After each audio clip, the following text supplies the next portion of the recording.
안녕하세요. 말씀 베이커리 617번째 시간 기도하심으로 시작하겠습니다. 거룩하신 주님 감사합니다. 주님의 말씀을 묵상합니다. 성령님께서 말씀에 조명이 되어 주시옵소서. 우리 주 예수 그리스도님의 이름으로 기도합니다. 아멘. 네, 오늘 보실 말씀은 시편 32편 1절에서 11절까지의 말씀입니다.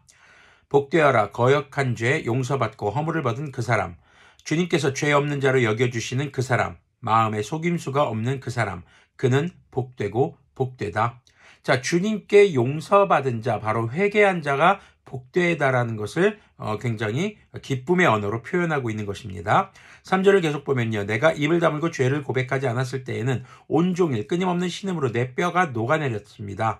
주님께서 밤낮 손으로 나를 짓누르셨기에 나의 혀가 여름 가뭄에 풀 마르듯 말라버렸습니다. 자, 자신이 회개하기 전에는 너무나도 괴롭고 힘들었고 하나님께서 자신을 짓누르셨기에 정말 뼈가 녹아내릴 정도로 육체적으로도 힘들었다라는 것을 이야기하고 있는 것입니다. 사실 우리가 회개하지 않을 때 죄를 가지고 그 죄가 자신이 지은 죄라는 걸 알고 깨닫고 정말 그것이 얼마나 무거운지를 알아갈 때 점점 우리는 마음이 힘들고 육체적으로도 고통이 나타나기 시작을 합니다. 자, 5절을 계속 보면요. 드디어 나는 내 죄를 주님께 아뢰며 내 잘못을 덮어두지 않고 털어놓았습니다. 내가 주님께 거역한 나의 죄를 고백합니다 하였더니 주님께서는 나의 죄악을 기꺼이 용서하셨습니다. 주님께서 원하시는 것은 죄 없는 자가 아니라 자신의 죄를 깨닫고 용서를 구하는 자입니다. 물론 용서만 구하면 되겠지 하고 죄를 계속 짓는 것은 더 큰 문제가 되겠죠. 네, 하지만 자신의 죄를 깨닫고 용서를 구하는 자는 죄의 무게를 알기에 죄를 짓는 것을 두려워하게 되는 것이죠. 6절을 계속 보면요. 경건한 사람이 고난을 받을 때에 모두 주님께 기도하게 해주십시오. 고난이 홍수처럼 밀어닥쳐도 그에게는 미치지 못할 것입니다. 주님은 나의 피난처, 나를 재난에서 지켜주실 분, 주님께서 나를 보호하시니 나는 소리 높여 주님의 구원을 노래하렵니다. 주님께서 말씀하신다. 내가 가야 할 길을 내가 너에게 지시하고 가르쳐주마. 너를 눈여겨보며 너의 조언자가 되어 주겠다. 자, 경건한 사람은 주님께 기도하는 사람입니다. 경건한 사람은 죄를 한 번도 짓지 않은 사람이 아니라 자신이 죄인이었다는 것을 고백하고 용서를 구하는 자, 그리고 자신은 언제든 죄를 지을 수 있는 가능성을 가진, 죄성을 가진 인간이라는 것을 인정하는 사람입니다.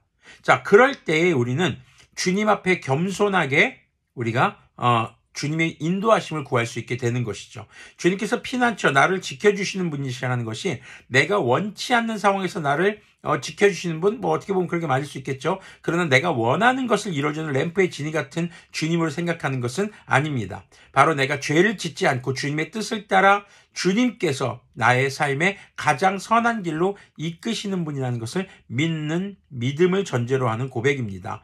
자, 그렇게 주님 앞에 죄를 용서를 구하고 용서받고 그리고 주님 앞에 겸손하게 자신의 죄를 지을 가능성이 있다라는 인간인 것을 고백하며 주님의 뜻을 구할 때 8절에서처럼 주님께서는 가야 할 길을 또 지시해 주시고 가르쳐 주시는 조언자가 되어 주신다라고 말씀하고 있는 것이죠. 9절을 계속 보면요. 너희는 제갈과 굴레를 씌어야만 잡아둘 수 있는 분별 없는 노새나 말처럼 되지 말아라. 자, 죄를 깨닫지도 못하고 또 회개하지도 않는 사람들은 이렇게 강제적인 방법으로 할 수밖에 없는 그런 어리석은 사람들이 된다는 것이죠. 10절을 보면요. 악한 자에게는 고통이 많으나 주님을 의지하는 사람에게는 한결같은 사랑이 넘친다. 의인들아 너희는 주님을 생각하며 즐거워하고 기뻐하여라. 정직한 사람들아 너희는 다 함께 기뻐 환호하여라. 자, 시편에는 이 회개를 다룬 내용들이 제법 많이 등장을 합니다. 그런데 이 시편 32편 같은 경우는 회개했을 때에 주님으로부터 얻게 되는 바로 그 기쁨을 이야기하고 노래하고 있는 내용으로 우리가 볼 수 있겠습니다.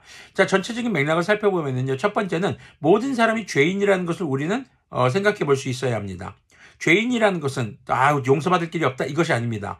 모든 사람이 죄인이라는 것은 나 역시도 죄인인 것을 인정하는 것입니다. 그리고 그 죄를 용서받은 것은 오직 하나님 앞에 회개하는 것밖에는 없습니다. 그래서 우리 자신이 주님 앞에 겸손해져야 하는 것을 기억해야 하는 것이죠. 그리고 진정한 회개만이 우리의 삶의 진정한 기쁨으로 살아갈 수 있는 그럼 삶의 터닝 포인트를 제공한다는 것을 우리가 기억해야 할 것입니다. 슬프십니까? 괴로우십니까? 너무나도 힘든 일이 있으십니까? 정말 그 모든 일들이 여러분의 죄 때문이다 라고 말할 수는 없습니다. 하지만 우리가 주님 앞에 진정으로 겸손해질 때 주님의 인도하심을 구할 수 있고 주님의 뜻을 분별할 수 있게 됩니다. 그렇기에 우리의 삶을 돌아보며 우리의 죄를 깨닫고 회개하는 것은 우리가 모든 고통에서 벗어나는 첫 걸음인 것을 우리가 기억할 수 있었으면 좋겠습니다. 회개한다고 해서 여러분들 삶의 문제가 싹 다 사라진다라고 말씀드리는 것이 아닙니다. 우리는 회개를 통해서 주님 앞에 겸손하게 주님의 뜻을 구할 수 있는 그런 믿음의 바탕이 마련되게 되는 것이죠. 그렇게 진실한 회개를 통해 주님과의 화목한 관계를 유지하고 주님께서 인도하시며 주님께서 조언자가 되어주시는 기쁨의 삶이 그런 회개를 통해서 우리에게 주어지기를 소망합니다. 하나님 기도하겠습니다. 거룩하신 하나님 감사합니다. 우리가 주님 앞에 진실한 회개를 통하여 주님이 주시는 기쁨과 평안 가운데 거할 수 있도록 인도하여 주시옵소서. 주님 앞에 늘 우리가 죄를 지을 수 있는 가능성 있는 인간이라는 것을 기억하게 해주시고 늘 겸손하게 주님의 뜻을 구하는 그런 우리들이 될 수 있도록 긍휼을 베풀어 주시옵소서. 우리 주 예수 그리스도님의 이름으로 기도합니다. 아멘. 네, 주님 앞에 고집을 피우면서 이렇게 자신이 죄가 없다라고 말하는 어리석은 그런 사람이 되지 않고 주님 앞에 겸손하게 회개하며 주님의 뜻을 따라 진정한 평안과 기쁨을 누리는 그런 그리스도인들이 되시기를 소망합니다.